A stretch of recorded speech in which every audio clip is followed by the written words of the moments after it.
Hello, everyone, and welcome back to another Babylonines video and another transfer breakdown with actually really potential exciting signing, Mohammed Kudus of Ajax.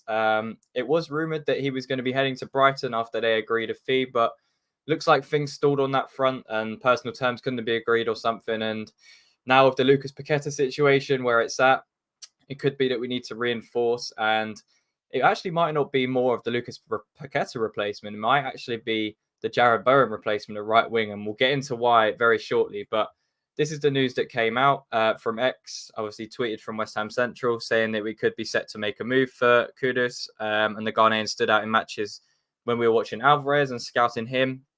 And yeah, they go on to say he's an attacking midfielder or winger who has great pace and an eye for a goal. We are going to break him down very shortly, but yeah, this would be a really interesting move. Nothing concrete has happened yet. I'm guessing he's just on the short list of players or potential players, and it's a big old list at West Ham this summer. So not anything concrete as of yet, but nonetheless, I thought it'd be good to break him down, give you guys a little bit of an analysis on him, and yeah, just understand why he actually could be brought in to replace Bowen, with Moyes' recent comments in his press conference, which were stating that actually we might not go for another striker. He might actually look to play Bowen there, and he alluded to the fact that Bowen played striker for Hull, and he's not reinventing the wheel or anything like that. And to be honest, I would like to see that. And then that would obviously free up the right wing spot. Probably makes sense why we're looking at Cole Palmer as well from Man City. But Kudus is a player that actually played more at right wing last season than he did, in that midfield role in a midfield three. So people were kind of eyeing Kudus up as the Paqueta replacement, although he could play in that midfield. I don't think that would be his role at West Ham. I think it would probably be more in advanced areas, and Moyes probably sees him more of an out-and-out, well, not an out-and-out winger, but someone to come in for that Bowen position if he does move him to striker. So yeah, let's kind of break down the stats behind it. These kind of show a comparison with all of the kind of divisions outside of the top five. So we're not kind of counting the Premier League, Serie A, that kind of stuff. This is kind of on par with the Eredivisie. And you can kind of see his heat map there. He often played right wing. He likes to drift inside well because he's very good technically and good dribbler of the ball. And where we see at the top his position, centre mid, cam, right wing, and CF. He played CF a lot as well for Ajax last season. But a lot of the time it was off that right hand side. And he's got the pace to do that. And only 23 years of age, still pretty raw talent, with a lot of potential, 5'10". And yeah, you can kind of see a breakdown of all his statistics here in the different metrics, with the top ones showing kind of attacking ones. You can see what he's all about, really. He definitely overperformed in terms of his goals compared to his XG. He got 7 goals, all non-penalties. He likes to take a lot of touches in the opposition box. Again, that's probably because of Ajax's style of play as well, but he is a very direct player, and his very good dribbling helps him do that. And in possession, he's very forward-thinking in terms of kind of looking for that final third pass, looking to play between the lines. That's very much what Kudus is very good at. Defensively, obviously, pretty below par because he's not, naturally a defensive player, and he likes to roam forwards, and there's less burden on him to defend. And that's exactly what kind of Jared Bowen does in this system for West Ham. Although he has to work hard, Bowen isn't the best defensively. And it's actually where he kind of comes inside in that inside forward position where he's excelled. And it's, again, that is probably why Moyes is looking at him to become the striker. With Antonio still up in the air whether he's going to stay at West Ham, and he just doesn't look into it. And he's 33 years old now. You've got Danny Ings, who just doesn't suit the system as a lone striker. And you've got Mubama, who is still a raw talent. And, it's yet to be seen whether he's ready to make that mark on the Premier League yet. So, yeah, Kudus, it was really shocking that everyone kind of saw that he was maybe edging closer to Brighton. It is an attractive prospect at the moment, but I do think moving to West Ham probably would be the more lucrative option if he was to come to the Premier League between those two. But there are still some other big names in there. Manchester City, one of them as a potential Lucas Paqueta differentiation. If they can't get him, Kudus is being mentioned. Arsenal have been linked with him as well. So you can see the type of talent he is and the hype that he's kind of getting. But yeah, I think from where he played last season out on the right, He also played as kind of the advanced 8 for Ajax if they played a midfield 3.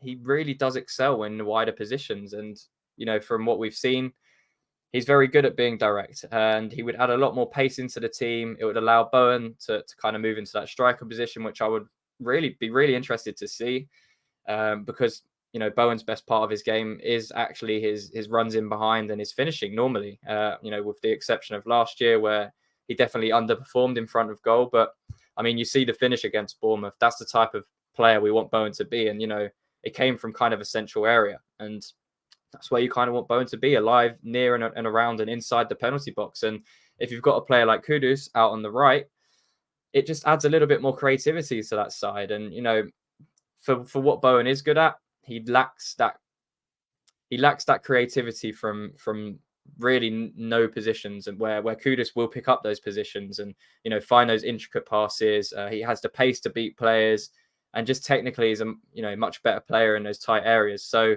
it would probably help Bowen as well, with Kudus coming into that position. So whether he's going to be coming in for Paqueta, I'm not so sure it is. I think it's probably an attacking change for Moyes, or an attacking target. I don't think Paqueta leaving, we would then go for Kudus as the replacement. I don't think they're similar profiles, really. Kudus is very much more attack-minded, and we saw with Paqueta last season, he kind of excels in a deeper 8 role. Kudus would be the more advanced 10. Similar to what Jesse Lingard was for us a couple of seasons ago, in that pocket of space with the burst of pace to get away. And again, that's maybe another thing Moyes is looking to do, hit teams on the counter attack, and Kudus would add a lot more pace to that front line, whether he's playing on the right, whether he comes inside in the middle, or whether we try and experiment with him as a centre forward, as he did play for Ajax as well. So it would be an interesting move. A very difficult deal to get done. But we said the same last season with Paqueta, and, we did manage to get that over the line. It'll be interesting to see if any other teams come in for him other than what Brighton have done, and whether anything advances with that, because he did play at the weekend and he did score again at the weekend. So he seems to be playing still, which would kind of indicate he's not close to a move anywhere else. And this could be the perfect time for us to kind of not swoop in, but go on under the radar a little bit for this one. And, while teams are kind of pondering other replacements or other people, West Ham could come in and offer a decent sum, especially with the Rice money and obviously the Scamacca money, Vlasic. We've actually had a lot of outgoings this summer, and, we're potentially going to be getting another 85, 90 million coming in if Paqueta does go to Manchester City. So definitely one to keep an eye on over the next, week or so, maybe. I mean, we've only got a few weeks left of the window, 17 days, 18 days. So there's not too much time left. I mean, by the time this video goes out, Ward-Prowse might be announced, but that's another midfield option coming in as well. And we're still after Maguire and McTominay. So it'll be interesting to see what Moyes pushes first after the Ward-Prowse deal, whether he changes his stance to attackers or whether he's set on bringing a centre-back in first. But yeah, Kudus is a very, very good talent, 23 years old as well. So plenty of room for development. And yeah, he just gives us so much more to that attack. We've seen with Benrahma, he often lacks pace, but he's often good in the pockets technically. Well, Kudus will do both of those roles really well. And he can often, be an outlet wide on the right if we need to get in behind teams, which Bowen often does from that right-hand side as well. So he's versatile, he's young, he's pacey, he's very good technically. And, with 7 goals last season, it's not a bad return. And yeah, it's probably only going to get better for him as he continues to develop. So let me know what you guys think about this potential deal in the comments. Would you be behind the move of Kudus? Would you think he'd be coming in to replace Bowen on the right? Do you think he'd come in to play more centrally? Do you think we even have a chance of signing him with some of the teams that I mentioned circling him for a transfer this summer? So yeah, plenty of movement going to be happening once again. It's hard to keep on top of things at West Ham at the moment. And yeah, like I said, 17 days away from the closing of the transfer window. There's still a lot of business for us to get done. Cresswell potentially going as well against Wolves. So there's the left back position. There's a lot that still needs addressing, and the clock is ticking. So it may be that we have to start putting in some bids for these types of players and trying to get the deals done as soon as possible. But yeah, that's going to be all for today. Leave a like on the video if you did enjoy it. Subscribe to the YouTube channel for more content. And yeah, until next time, come on you irons.